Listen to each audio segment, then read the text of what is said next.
relationship with the decision changed from the last game of last year, or your attitude towards it, or your view of it? Obviously, always at first, it's like, you're frustrated. One, you're frustrating yourself because you didn't play well enough to be able to just not have this happen to you in the off season. But then as time goes on, you get to be around guys that have been in football for a long time. You find a different side of yourself in the competition.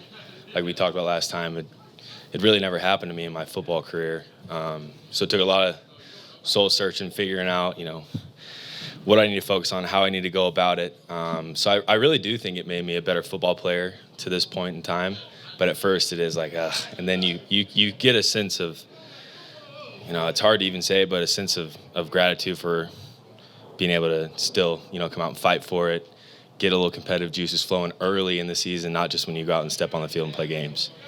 If Tom Brady changed teams, it can't happen with anybody. Questions can happen, or uncertainty can happen. Yeah, exactly. And that was, I couldn't get over obsessed with it because whatever happens was out of my control, and there was just there's a ton that could happen. Like you said, Tom left New England. There's just anything can happen in the quarterback world, and it's our job to just stay calm and react to what happens and, go punch it in the mouth, I guess. How much did the routine that you dove into help you with that, of kind of just putting it in the background? Albert said he's known you a long time, so just different dedication, different level of focus. How much did that routine part help you do what you're talking about of putting it behind you? Yeah, I think it was everything to, being able to focus on what I needed to focus on and kind of keep the outside noise out.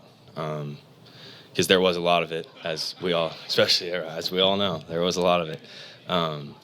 But I think it did help me become a better football player. And even when I come out here now, you get to work on quieting noise, focusing on you, focusing on, the next play instead of, when you get out to a Sunday, you have a bad drive, you got to forget about it. Same thing out here, You might come out, have a bad couple plays, and, if you're just the starter, you just had a bad couple plays, but you're in competition, you're feeling it, you got to let it go and move on to the next. And I think that was big in developing me this OTAs and this training camp. There's been different interpretations what happened yesterday when Teddy came in for you and he kind of tapped you out. Okay, you're laughing already. Can you tell us what happened there? Yeah.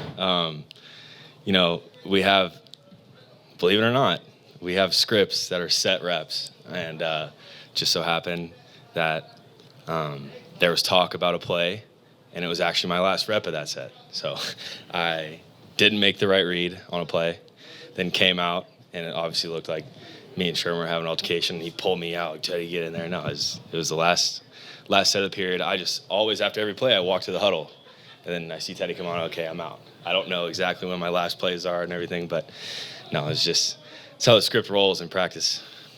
You said you feel like a better player. How much growth do you think you've shown over the last few weeks, and is that enough to get you the job? I do think I've shown growth. I'm going to let them decide on if that's enough for me to be the starter. I'll say this, if I was to be named the starter, I'd be confident going into the year based off the growth that I've made up to this point.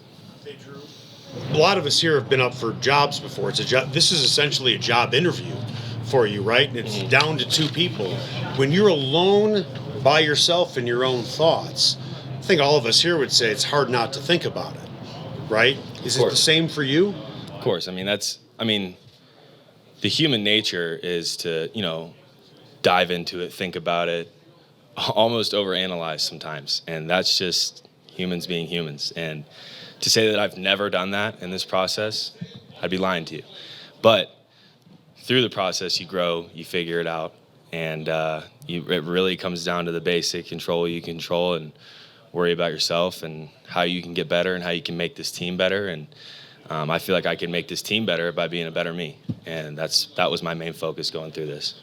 Do you think you're a better practice quarterback this year so far than maybe you were last year? Because we were talking, you're not necessarily a paid-by-number quarterback.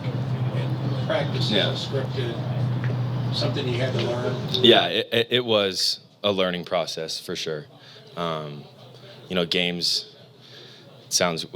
in a sense are easier. You get to run around and make a play if something falls apart, and it's practice is learning, if it does fall apart, where do I need to get the ball? What do I need to do with it? How do I find completions throughout practice the whole time to, keep us rolling, keep us feeling like, we're in a groove, we've got things going. And it was a learning process for me, to say the least, especially my rookie year. I got to watch Joe a little bit, and he was really good at it as well. But I feel like I've, came a distance in the whole, learning how to practice in the NFL. We talked about trying not to keep score, but you're 16 practices in a game, and have you been able to block that out, or at the end of the day, have you kind of kept score? No, I'm not. I can't. You can't keep score. Something that I was like, I'm not gonna do that. I'm not gonna, put more into it that needs to be put into it. I need to put in, the film and studying the scripts and the installs and everything going into each and every day. And that's kind of where I kept my main focus, not necessarily on the, who played better today or, how many touchdowns were thrown. And, that's the easy way to look at it, but I think there's a lot more that goes into this whole process. Drew, have you found that on Troy a fit? Because they say you can't take the wag out of the puppy's tail. The way you play quarterback with exuberance and fun, are you finding there's still fits for that and still following script? Are you kind of finding that balance now? Yeah, I think that this thing has been on me all dang it. Yeah, there is definitely a balance to that, and it was a little more business-like for me this last 8 to 10 months, really, and it's gonna remain that for the rest of my time here. Now, I will probably have some fun here and there, and that's what we like to do. I mean, we're all playing a game we love and that we've grown up loving, and there's times to have fun, mess around, jump around, celebrate, but as much as I can keep, my head on a straight path, focused, dialed in to where the guys around me can feel that too, I kind of feel like that's probably the best route to go, but then celebrate with them when they do make the good plays. Thanks, Drew. Thanks, guys.